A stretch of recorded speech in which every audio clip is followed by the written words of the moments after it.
Shalom and welcome to Mitzvah Torah. This year is entitled Checking for Bugs number 7, Relying on Various Lenient Opinions. So in the Shulchan Aruch itself, it seems pretty stringent. You cannot go ahead. If you have a bug in a mixture, there's a problem. It's not batil, even in thousands. There are some lenient opinions out there. What if the bug is disgusting, which most bugs are? So the Aruch HaShulchan does bring down in Pei Dalet and the Kuf, he does bring down some lenient opinions that if it's disgusting, that's not the halach of a beria. A beria means it's a little bird that's tray falls into a mixture, but it's tasty, and then we don't know where it is. It's mixed up with others. That's a beria, but a bug is not. Aruch HaShulchan brings that opinion down. Then there's crazy and other opinions that say that if 1 in 60 a bug isn't batel because it's a beria, but 1 in 1,960 it would be batel. So there are some lenient opinions out there. Obviously, something is not readily seen. Behedya. So is that considered a beria or not?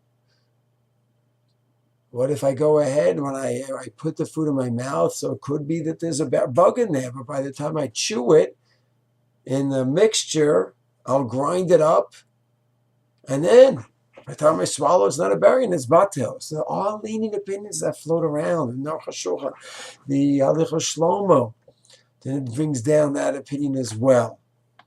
Did he mean it lemaisa or not? Igros motionless volume brought down the idea that behedya, if it's not seen behedya explicitly, that might be a factor. So what do we do with all these lenient opinions? So there's two schools of thought. You can have Ravai saying these are all b'di'evet. No one lechatchila is relying on this opinion, and therefore, when you set up your standards and kashrus in a restaurant, in a hotel, and in your home, you shouldn't be relying on these opinions. Maybe b'di'evet something happens, but not lechatchila.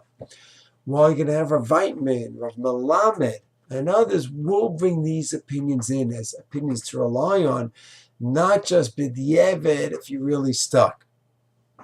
And some of them will call Halichos Shlomo, who mentions these. Rav Wai will say, but he himself says he didn't mean it as lemaisa. He's just looking into this again, something to think about. So you have this topic of checking for bugs has a discussion among the poskim in this area about certain lenient opinions that are out there. How much can we rely on these opinions and bring them in as factors in our whole discussion? And you're going to go ahead, Rav Henkin and Rav Melamed, that these opinions are halachic opinions and they're meant to be discussed and relied on, while Rav Y is going to say no, not at all. B'di'evet, certain cases maybe, but not in terms of l'chatchila, giving hashgacha to a restaurant, even if it's quote rabbanut. Rav Y says it's not an opinion to rely on when you're giving hashgacha. Rabbanut doesn't mean that it's not legit. It's only b'di'evet. Rabbanut means it's l'chatchila hashgacha. Maybe certain stringencies you don't have a rabbanut. Maybe they don't have a mashgiach in and out 24/7. He's in and out. That's halachically fine.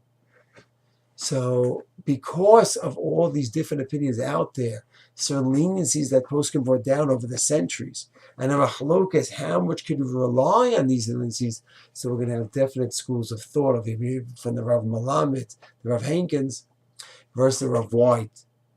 And each person has to, of course, talk to his posek about halacha l'maisa, what to do and how to act. Shalom.